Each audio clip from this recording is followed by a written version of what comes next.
4월 사명의 달을 우리가 보내고 있습니다. 예수님의 사명도 우리가 살펴봤고요. 이젠 오늘 우리의 사명을 돌아보는 시간이 되기를 바랍니다. 그래서 오늘 모세를 통해서 피할 수 없는 사명, 이런 제목으로 오늘 함께 나눕니다. 모세는 태어날 때 참 불행한 시대에 태어났습니다.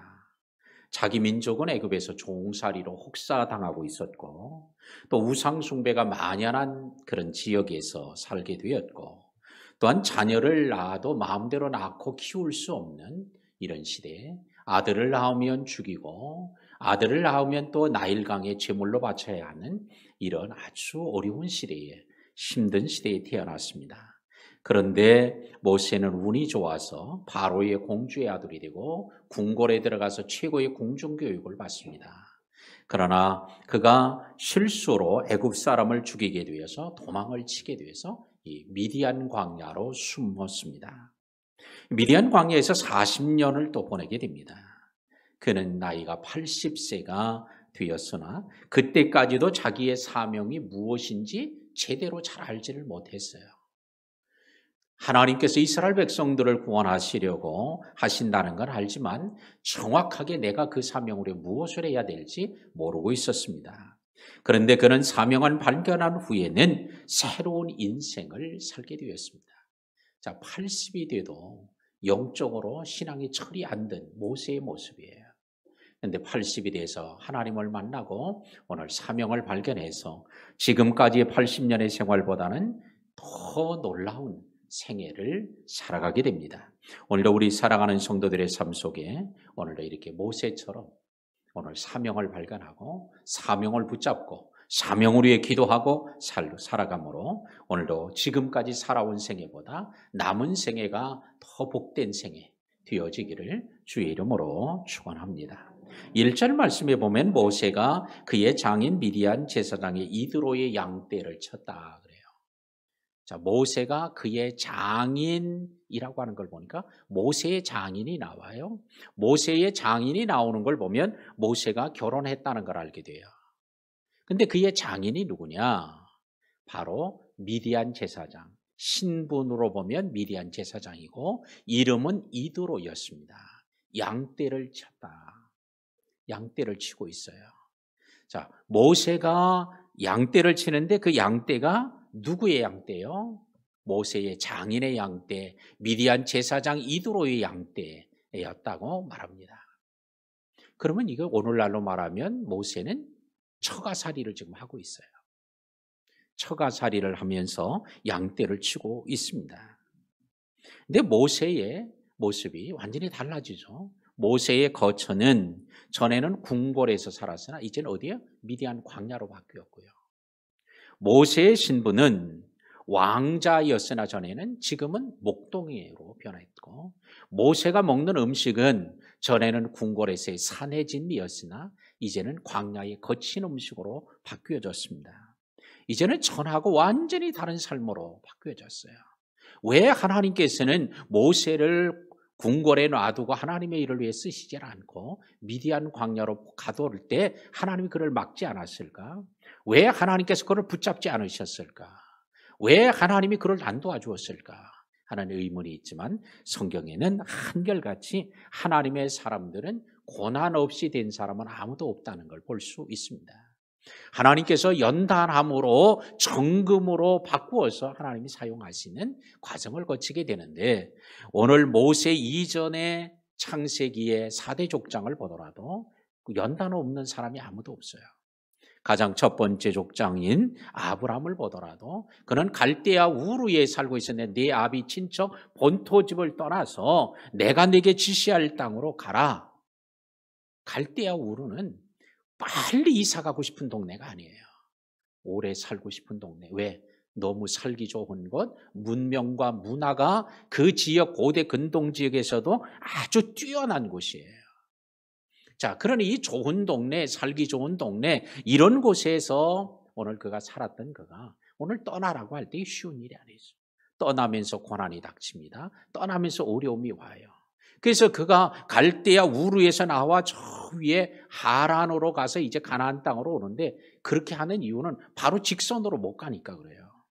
그래서 오늘 대부분의 사람들의 그 길이 위 하란을 거쳐서 이렇게 내려오는 이런 길로 갑니다. 오늘날 같이 뭐 고속도로를 뚫어놨다든지 아니면 터널을 뚫었다든지 아니면 지하 터널을 만든다 이러면 뭐 직선으로 갈 수 있지만 그 당시엔 그렇게 갈 수 있는 길이 없어요.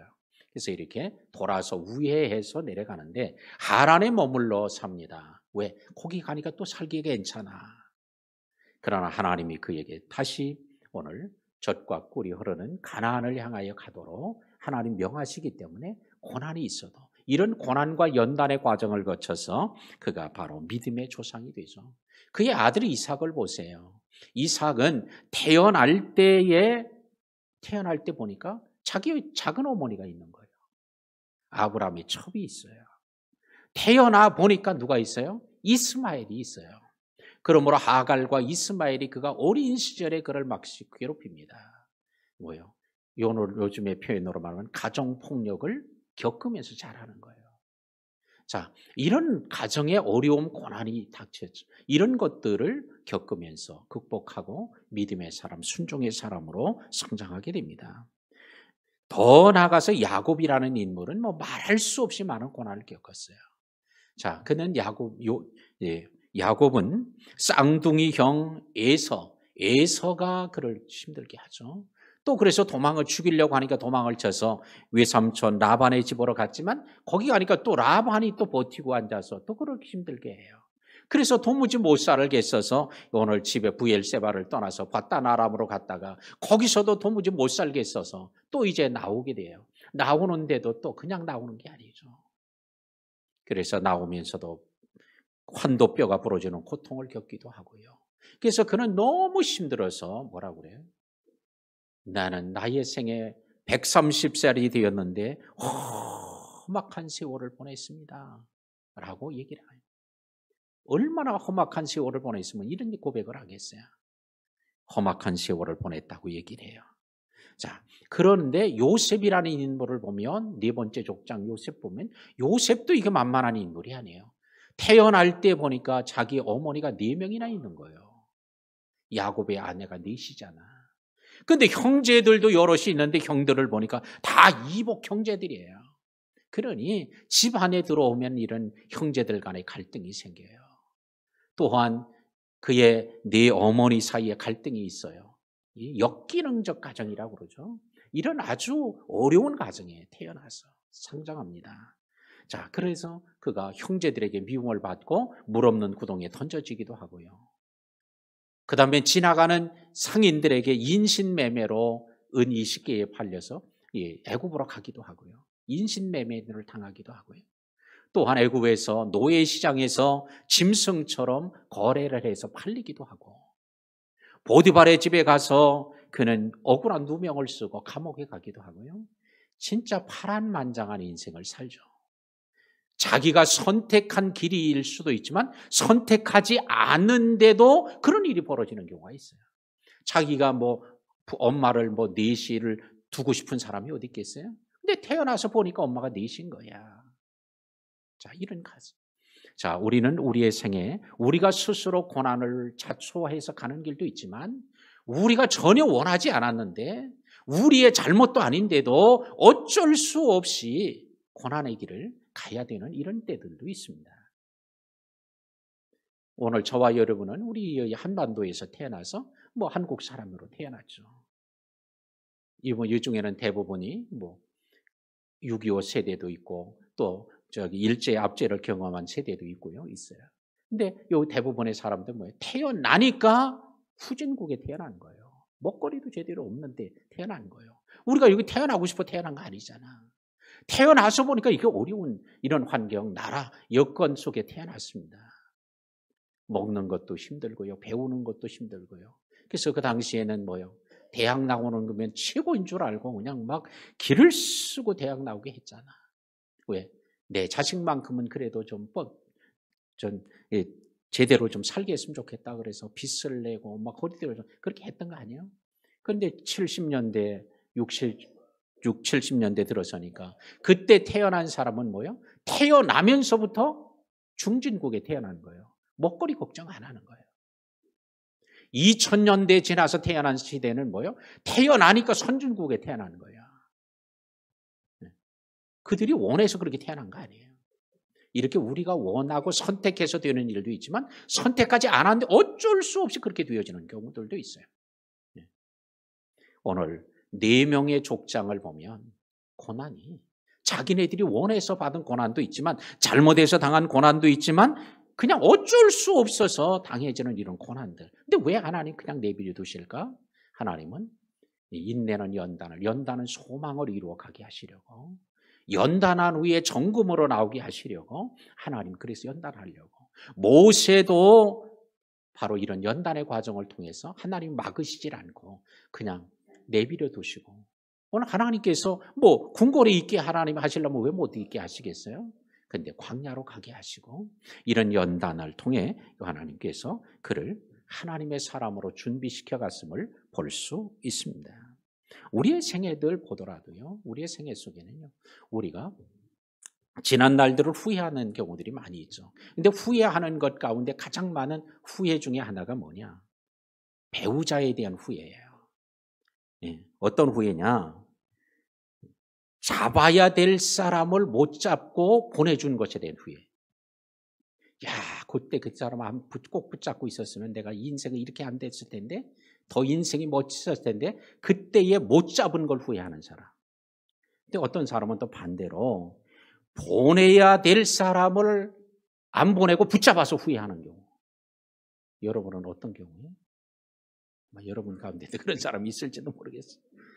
그런데 이거는 우리의 선택이지만 그러나 이미 지나간 것. 우리가 이제는 다시 되돌릴 수가 없어요. 되돌릴 수가 없어. 되돌릴 수 없는 후회에 붙잡혀 살아가는 과거 중심적 삶이 아니에요. 우리는 어디요? 미래를 바라보고 살아가는 생애가 되어야 할 것입니다. 우리의 과거에 많은 고난, 연단을 겪었다고 그걸 후회해봐야 그거는 우리가 이미 지나간 거예요. 우리가 바꿀 수가 없어요. 이거는. 그거를 교훈 삼아서 지금을 바로 살아가는 것은 이건 지혜로움이지만 그 과거에 매여서 후회에 붙잡혀 살면 안 되는 거예요. 오늘 모세가 이런 고난을 겪었던 것처럼 저와 여러분들도 뭐 모세만큼 그러진 않지만 고난 없고 연단 없는 인생은 아무도 없다. 저 집사님만 같으면 나는 소원 원이 없겠다 이러는 분도 있겠죠. 근데 그분도 들여다보면요, 말할 수 없는 또 표현하지 못했던 그런 연단과 고난들이 또 이번 안에 또 있습니다. 왜? 그걸 누구보다도 저는 신방을 하면서 너무 많이 보니까, 또 많은 책을 통해서 너무 많이 보니까 연단 없는 사람은 아무도 없다는 거야. 이 땅에 살아가는 동안에 누구나 다 연단이 다 있습니다. 그러나 그 연단에 대해서 우리가 어떤 자세를 갖느냐, 이건 바로 우리가 가져야 될 거예요. 우리가 자초한 연단도 있지만 우리가 자초하지 않은 연단도 있단 말이에요. 그럴 때 우리는 그 연단을 어떻게 대하느냐에 따라서 우리의 인생이 달라질 것입니다. 그래서 오늘 모세가 이와 같이 광야에서 40년을 또 사니까 80이 되었어요. 2절과 3절에 보면 모세는 지금까지 한 번도 경험하지 못했던 것을 보게 됩니다. 그게 뭐예요? 떨기나무에 불이 붙었는데 그 떨기나무에 불이 안 꺼지는 거예요. 불을 피워놓으면 안 꺼져야 되지. 근데 이 떨기나무는요, 이 떨기나무 자체 구성상 이거는 불이 한번 후루룩 타버리면 꺼져야 되는 거야. 왜? 더 이상 그 땔감이나 그 불 피울 것을 집어넣지 않는 꺼져야 된단 말이에요. 지금도 미디안 광야 이쪽에도 가면 지금도 마찬가지예요. 광야에는 이 떨기나무가 많이 있는데 이 떨기나무가 말라 죽으면 이 줄기가 꺾이잖아요. 바람이 많이 불면. 꺾이면 어떻게 바람이 슉 불면 이리저리 쭉 굴러다니고 이렇게 불면 이리 굴러다니고 이런 것들을 지금도 볼 수 있어요. 근데 모세가 이거를 봤는데 이 불이 붙었는데 안 꺼지는 거야 이게. 아니 저거 금방 꺼져야 되는데 왜 안 꺼지지? 궁금해서 가까이 간 거예요. 가까이 가서 보려고 합니다. 그런데 오늘 그것이 바로 하나님을 만나는 계기가 되었어요. 모세야, 모세야 부르시는 거예요. 모세는 지금 쥐도 새도 모르게 숨어 살 사람이잖아요. 그래서 미디안 광야까지 와서 숨어 사는 거예요. 왕자가 목동이 돼서 사는 거예요. 왜? 팔각되면 안 되니까. 팔각되면 죽으니까. 그래서 쥐죽은 듯이 숨어 사는데 모세야 부르니까 깜짝 놀라는 거예요. 하나님이 오늘 자기를 알고 있는 거예요. 이 호렙산 미디안 광야에 숨어 있어도 숨어 있는 것을 주님이 아시고 찾아오시는 거예요. 또 찾아만 오는 게 아니라 그의 이름을 알고 부르시는 거예요. 모세야, 모세야. 한 번 불러서 내가 뭐 잘못 들었나 그러는데 두 번을 부르는 거야. 만약에 두 번 불렀어도 못 알아들었으면 세 번 또 불렀을 거예요. 왜? 주님은 다 아신다. 오늘 여러분들이 어느 곳에 있든지 주님이 여러분을 다 아십니다. 무슨 말을 하든지 그걸 다 들으시고요. 오늘 여러분이 무슨 생각을 하든지 무슨 마음을 품고 있든지 그걸 주님이 다 아세요. 그러니까 여러분이 너무 속상한 일이 많아도 속상한 것 때문에 너무 진짜 속이 상하지 않도록 하시기 바랍니다. 속이 상한다고 그러잖아요. 화나고 억울하고 섭섭하면 속이 상한다고 그러잖아요. 속에 뭐가 들어있는데 상해요? 오장육부가 들어있는데 그게 상하는 거예요. 오늘 속상해도 주님 그걸 다 아세요. 무엇 때문에 속상한 건지 다 아세요. 그러니까 오늘 주님을 바라볼 수. 그래서 우리는 억울한 일이 있으면 주님께 아뢰고. 왜? 주님이 아시니까. 그걸 해결하실 수 있으니까. 그래서 오늘 주님을 바라보는, 주님을 만나는 기회가 돼야 할 것입니다. 오늘 모세가 주님을 만나고 나니까 어떻게 돼요? 사명을 발견하는 기회가 되었고 새로운 인생의 길을 걷게 되었음을 우리가 기억하고 오늘도 주님을 만나시기 바랍니다. 오늘 이 자리에도 주님을 만난다는 게 도대체 뭐야? 이러는 분도 이 자리에 있을지도 몰라요. 그러나 주님을 꼭 만나는 은혜가 있기를 바라고요. 오늘 주님을 만나는 이런 계기가 있어요. 오늘 호렙산에 꺼지지 않는 가시던 불의 불 때문에 모세가 하나님을 만나죠. 오늘 여러분들도 하나님을 만나게 된 계기들이 있을 겁니다. 그 얘기를 한번 생각해 보세요. 그때 내가 그것 때문에 하나님을 만나게 돼서 그것이 오히려 은혜가 되고 복이 될 거예요. 오늘 이 시간에 하나님을 만나게 되는 계기를 그 가장 많은 계기가 어디요? 예배를 통해서 하나님이 만나요. 말씀을 읽고 들음으로 하나님을 만나요. 그러니까 그런 만날 수 있는 계기를 자꾸 찾는 것, 그런 계기를 만들어가는 것, 이게 복이에요. 이런 지혜로운 성도들이 되기를 바랍니다. 모세를 부르십니다. 모세야, 모세야 부르러요. 그러자 모세가 대답을 해요. 왜? 자기를 부르니까. 이제 나 아니에요 이렇게 할 수 없어. 이렇게 부르니까 예, 제가 여기 있습니다. 주님이 이리로 가까이 오지 마라. 이것은 거룩한 곳이니 내 발의 신을 벗으라. 주님이 얘기를 해요. 아니 갑자기 신발을 벗으래? 그런데 우리가 생각할 때는 이게 갑자기 신발을 벗으는 게 이해가 잘 안 돼, 우리는. 근데 모세는 너무 이게 잘 알아듣는 얘기예요. 왜? 종이 주인 앞에서 분부를 기다릴 때 신발을 벗는 거예요. 왜? 빨리 말씀만 하시면, 분부만 하면, 명령만 하면 그 말씀대로 빨리 내가 하겠습니다. 이런 표현이에요, 이게. 그러니까 신발을 벗는 거예요. 오늘날에는 신발이 좋으니까 오히려 신발을 신고 뛰어야 더 잘 달릴 수 있고 멀리 갈 수 있어요. 근데 고대 사회는요, 모세의 시대에는 안 그래요. 그런 궁궐에서 늘 그걸 경험하고 산 사람이에요. 무슨 지시를 하려고 종이나 노예 아랫사람을 부르면 그 사람들은 막 달려와서 신발을 벗고 달려오는 거야. 그리고 대기하고 있는 거예요.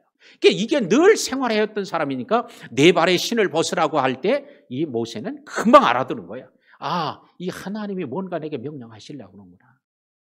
왜 신발을 벗어야 돼요? 아, 신발 신고 있으면 안 돼요? 이렇게 말하지 않았다는 것은 너무 이해가 잘 되는 거예요. 오늘도 하나님이 저와 여러분들을, 우리를 향하여 말씀하실 때 오늘 이런 자세로 신발을 벗고 말씀만 해주세요. 내가 즉시 시행하겠습니다. 이런 마음을 가질 때 주님께서 오늘 더 기뻐하고 여러분들을 더 존귀하게 사용하실 줄로 믿습니다. 근데 반대도 있을 수 있잖아.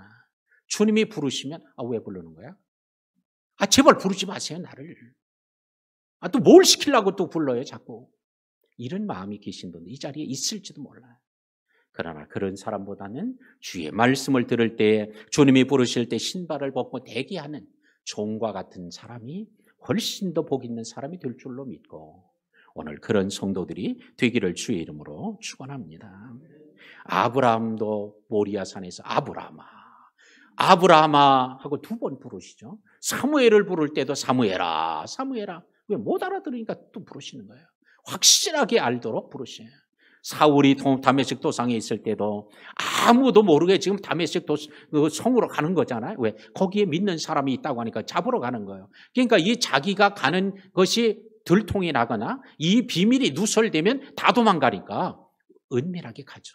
그런데도 하나님 그걸 아시고 사울아 어찌하여 내가 나를 핍박하냐 하면서 오늘 사울을 부르신, 오늘 이 시간도 주님이 여러분들을 부르시는 그 음성을 들을 수 있는 시간이 되시기를 바랍니다.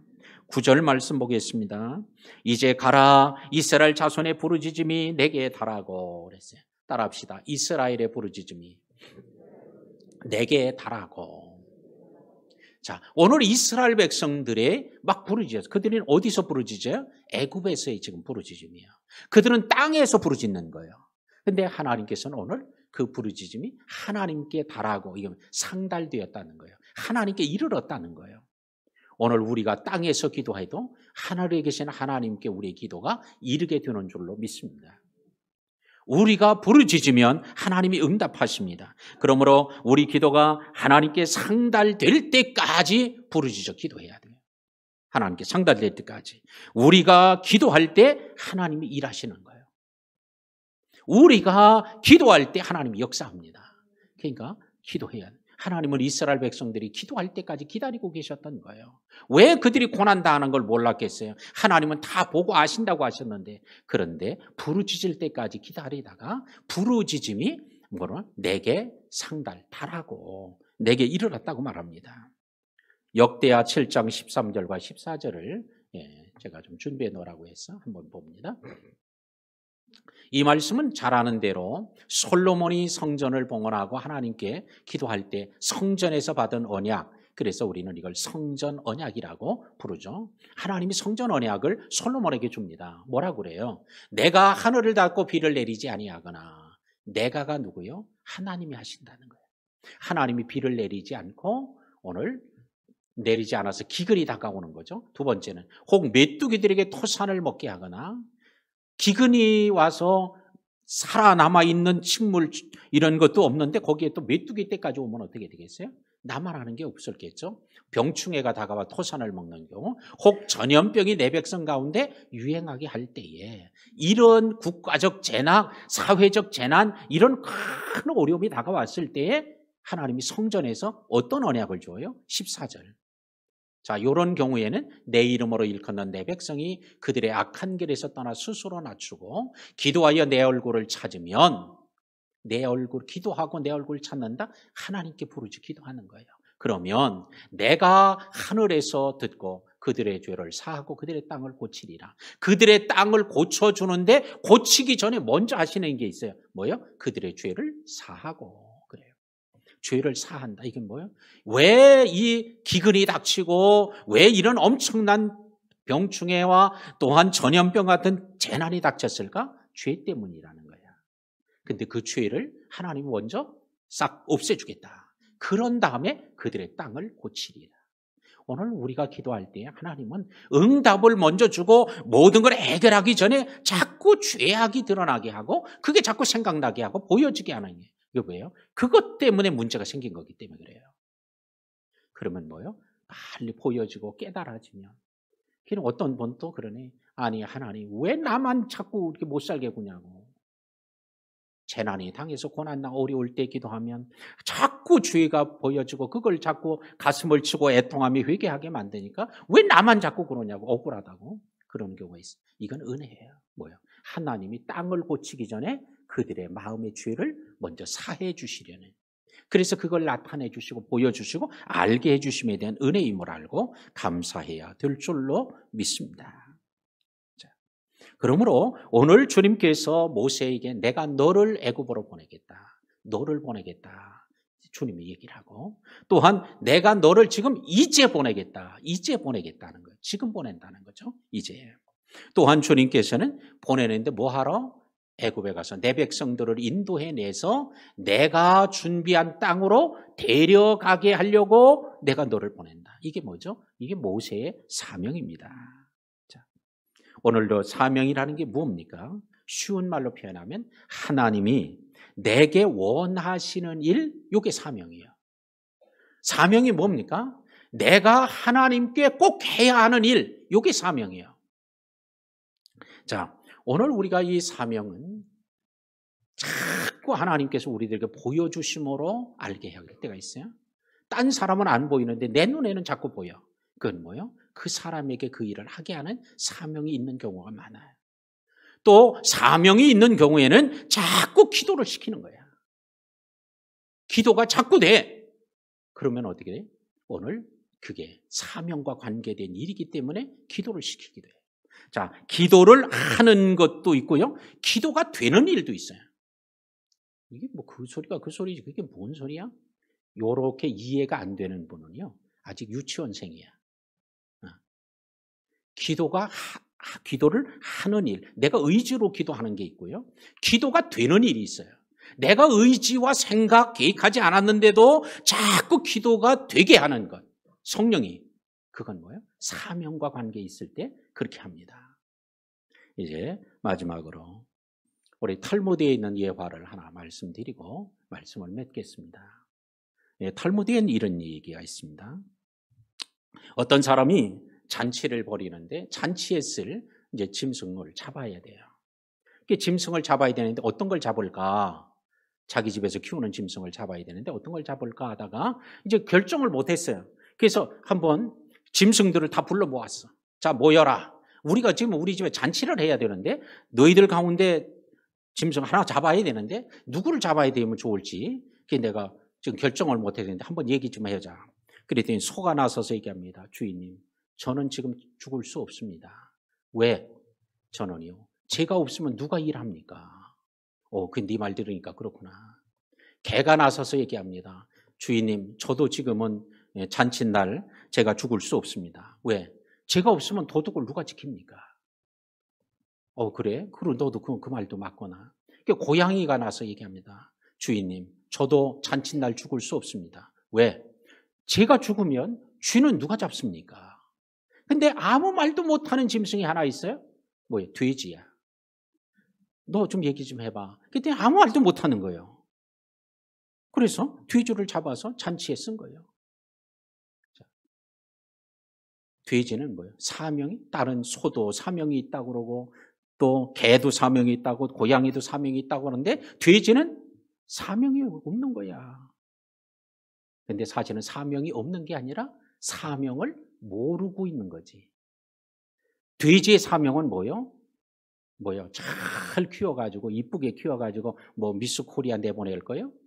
그거 아니잖아. 돼지는 뭐예요? 키워서 잡으려고 키우는 거예요. 그러니까 돼지는 잘 먹고 잘 커서 죽는 게 사명이에요. 이렇게 우리가 살아갈 때 사명을 알고 사는 사람도 있고요. 사명을 모르고 사는 사람도 있어요. 그런데 오늘 탈무드에서요. 아니 소, 돼지 이런 거 데려다 놓고 회의를 했다? 이게 말도 안 되는 얘기죠. 근데 왜 유대인들은 자녀들에게 탈무드에 관한 이 얘기를 자꾸 얘기를 하느냐 이거예요. 이거는 소에 대한 얘기 하려는 것도 아니고요. 돼지에 대한 얘기 아니에요. 오늘 너희들은 나라가 어렵고 힘들어도 사명감을 가지고 하나님이 주신 사명에 따라 살아야 된다. 사람들을 가르치려고 하는 얘기였지 이게 짐승 대회를 가르치는 얘기 아니에요. 이 얘기 탈무드에 써 있다고 그래서 돼지들이 일어나가지고 야 우리도 사명 발견하자 하고 특별 새벽 기도하고 그러겠어요? 돼지들은 안 합니다. 자, 우리가 오늘 우리들도 마찬가지예요. 사명이 없는 사람이 아니라 사명을 모르고 사는 거예요. 모세도 80년 동안 사명을 제대로 알지 못하고 살았으나 오늘 하나님을 만나 사명을 하니 그의 인생이 바뀐 것처럼 오늘도 우리에게 맡겨진 사명, 다른 사람이 아닌 나에게 맡겨진 사명. 근데 우리는 자꾸 남을 쳐다봐요. 당신은 그런 사명이 있어. 왜 안 하는 거야? 그렇게 맞지 말고 자기 사명만 찾고 자기 사명을 다 하면 되는 거예요. 우리 그런 모든 지혜로운 성도들 되기를 주의 이름으로 축원합니다. 하나님